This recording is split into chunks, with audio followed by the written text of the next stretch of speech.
Good morning. John Sautter of the Purdue Alumni Association, together with April Holleiter and her production crew behind the team, behind the camera, and we're bringing you another Facebook Live. It's Tuesday morning, right after Labor Day, a beautiful morning on campus. The students have just been walking by on their way to class, and we want to give you another update from campus and bring up some history, talk about things that you probably familiar with, from a spot I'm sure you've been many times. We're in front of the Memorial Gymnasium, and we'll be talking about the Memorial Gymnasium and walking down to the Armory, a very popular spot. They're really the crossroads of the campus where students are on their way to classes and back to the halls or wherever they might want to be going.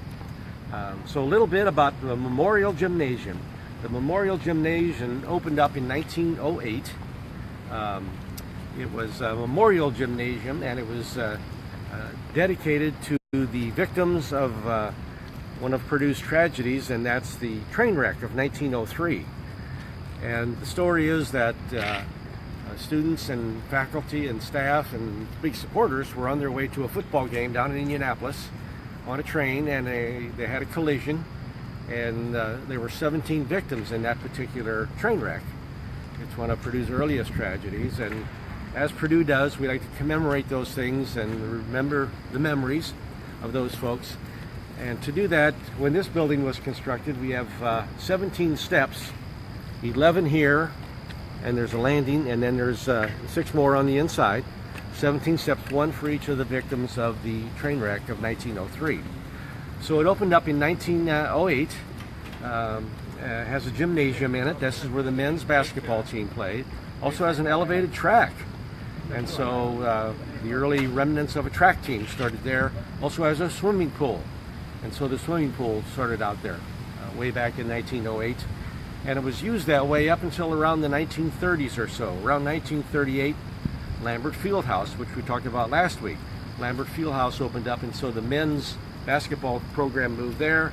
This became then known as the Women's Gymnasium, and they didn't have quite as much activity at that particular point. But between 1908 and 1938, when it moved, it was the heyday. This was the place that was quite active on campus. Commencements were held here, and a lot of social events were held here. In fact, one of the most popular social events was the junior prom.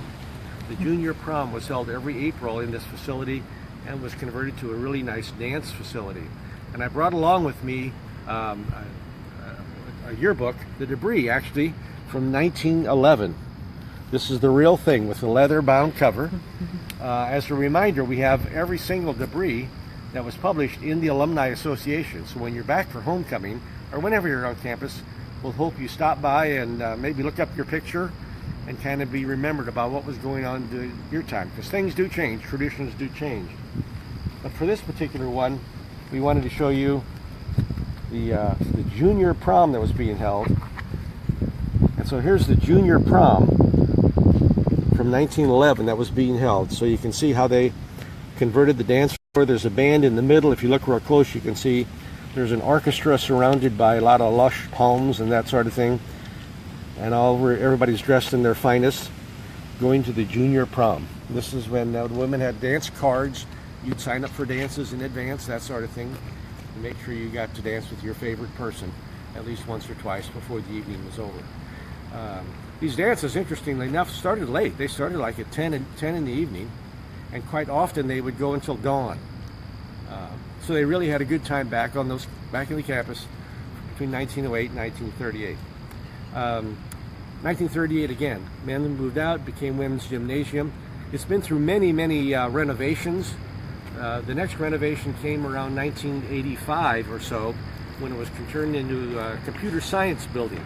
Computer science had arrived on campus. They needed a facility, and so this facility was used. And so gymnasium floor was done away with, the elevated track was gone, the pool was basically converted to office space, and so it became the home for computer science in 1985.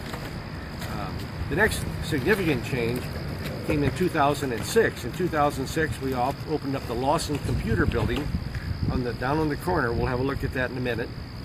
But in 2006, then, this became offices, and it was then renamed again for Felix Haas. Became Haas Hall. We have a nice sign dedicated to indicate Felix Haas Hall. Felix Haas was a great guy on campus, a terrific scholar. He was originally the head of the math department, later became the dean of the School of Science, and then actually became the provost. And he served as a provost for Presidents Arthur Hansen and Steve Bering, helping with that transition. And his wife Violet was quite involved. She was an instructor and quite involved with women in education. In fact, there is still the Violet Haas Women's Award given for a faculty or staff member who do some women in education and women careers and that sort of thing. So Felix and Violet Haas really had an impact on campus. We were happy that Dr. Haas had a facility named for him. So, Memorial Gym, again, a place that you've been many times. Hopefully you had a class there once or twice, but had a lot to do. And Stella Roddery says that she actually had a dance in that gym. Oh, wonderful, wonderful. Glad to hear. Great memories. Maybe you're in one of these pictures that they have in each of the yearbooks, because it was featured in each of the debris.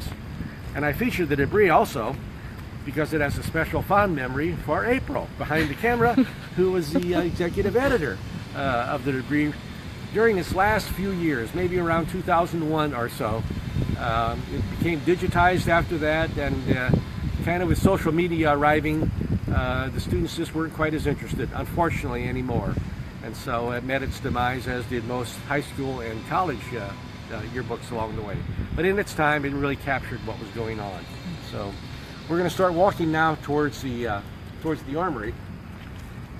Again, a popular crossroads of campus. In fact, this particular area has special meaning.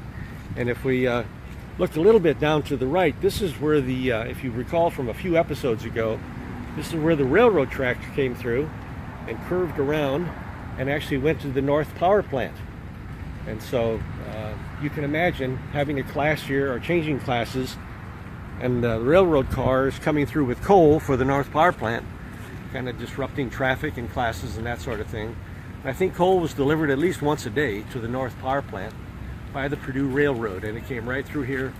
And in fact, they're building kind of a memorial to the tracks in this fenced-in area to the right over here, and eventually they'll have a crossing the tracks ceremony and that sort of thing.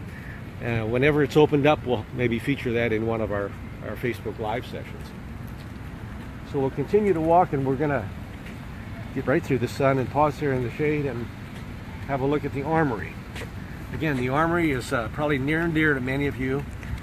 It opened up in 1918, just as World War I was coming to a close. But the basis for ROTC and the basis for an army and an armory actually goes back to the roots of the university. When land grant schools were established, everyone is quite familiar that they were supposed to have a focus on engineering and agriculture. But there was actually a third prong that isn't mentioned very much with the Land Grant Act, and that was military science.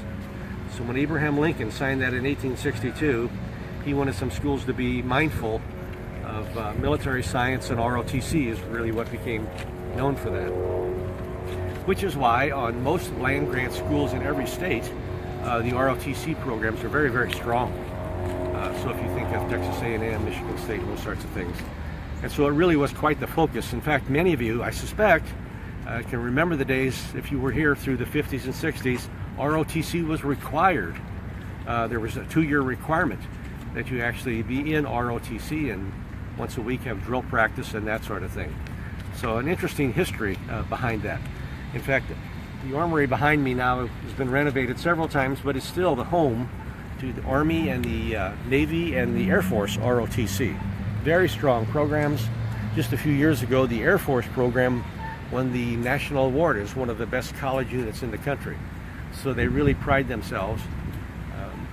I work out once in a while in Lambert Fieldhouse on their track, and that's where you can see all these ROTC units getting their physical training as they go through the different exercise routines over there. So it's a very strong program at Purdue, still today, in the Armory.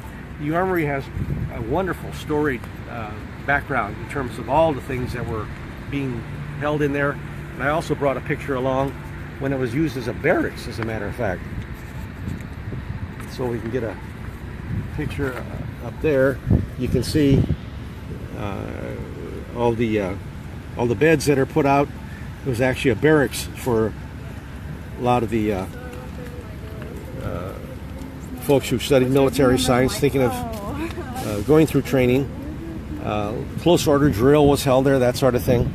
And so quite a bit was going on within the Armory, but being the large facility that it is, a lot of other things were going on there. Also, if you were here in the perhaps 50s and 60s, I think you probably went through registration in the Armory. And basically it was pretty straightforward.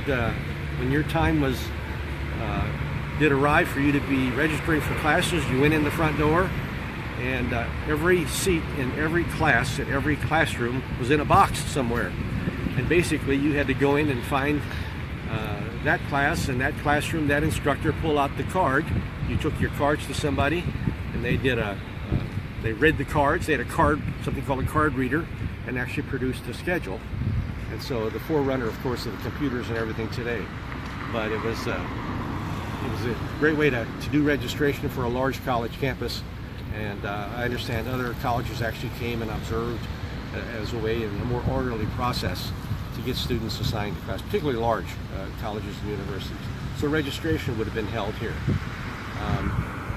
Greg Humnicki said that he had 1 year of Air Force ROTC his freshman year, and then the program became voluntary in 65, 66. 65, 66 is when that all ended. Well, good to hear a comment. And Dave Wylam also said he took a tennis class there until it was warm enough to play outdoors.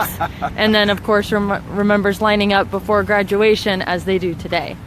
Yes, it's kind of the holding area just before commencement.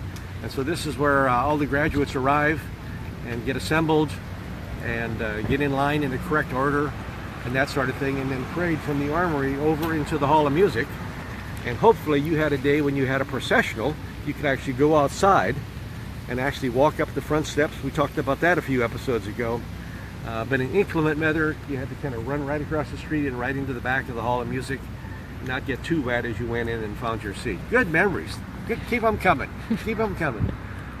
Some other memories would be boiler bouts. We used to have a boxing tournament on campus, mainly involving all fraternities, but that kind of met its demise, predictably, I would think. But they would be held there. One of my favorite memories, I think, is the Ag Fish Fry. Used to be held there. They would pack the place with Ag alumni, and it was known to be the largest gathering of Ag alumni in the entire country. This is when Maury Williamson was in his heyday, and they had quite an event. If you go to one of these, I can remember going there, and it turned out to be usually the coldest day in February, so you're all kind of huddled inside. They kept you from running to your seat with a piece of rope, and then somebody fired off a shotgun and they dropped the rope and you ran to your seat. And you tried to get as good a seat as you could, and they would have a variety of sayings, some a little tasty, and a variety of things going on, and they would usually play tricks on the president. I can remember President Arthur Hansen speaking from the podium, and on Maury's cue, the podium fell to the ground. He was standing there by himself in the middle of the stage, that sort of thing. Just a great event, went on for hours. And they served wonderful fish. Nowadays they serve pork and fish and that sort of thing. And they moved the entire event actually down to Indianapolis, where they could have more room and a little bit safer, I understand. But another great event that was held there was the Egg Fish Fry. So it still continues to be used for a variety of things, dances. We actually have robotics contests in there. The Rube Goldberg contest is held in there.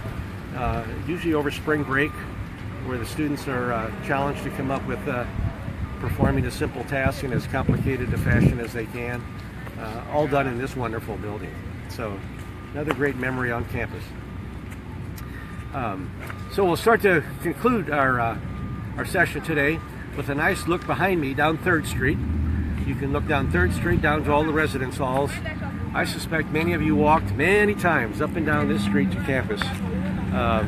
Some of you may recall in the early days on the corner just on the corner there used to be a small little grocery store. It's called the Black and Gold, or a variety of things with those letters, where you can actually stop and kind of like a 7-Eleven, we would call it today. But basically get some snacks. And staff as well as students enjoyed going to that little grocery store. And right next to it was the original Black Cultural Center. It was a large house, large home with a large front porch. That was the original Black Cultural Center located there. Now it's all Lawson Computing Building. And they do have a little snack bar inside called the Port. Very nice facility, very modern looking. And we may take a look in there during one of our tours also. But great memories. And speaking of memories, our next session of Facebook Live will be during homecoming week. And so we thought we would do a homecoming edition of Facebook Live. And what we're thinking of for that is if you come back to campus, we're actually going to be doing about an hour driving tour of campus that I will be have the privilege to offer some memories of campus as we drive around. But what we're going to try to do is give you an abbreviated version maybe of a campus tour. And so we're going to have a court of some fashion, and April's going to be standing on her head or something, sitting on her knees doing something as I try to drive through and highlight different things that are going on campus. Some of the buildings, some of the old, some of the new, as we kind of introduced homecoming weekend. So we hope you'll have a chance to come back for homecoming. But if not, maybe that'll fill in as a substitute. So that's it for this session of Facebook Live. For April, I'm John Sautter, Yale, Purdue.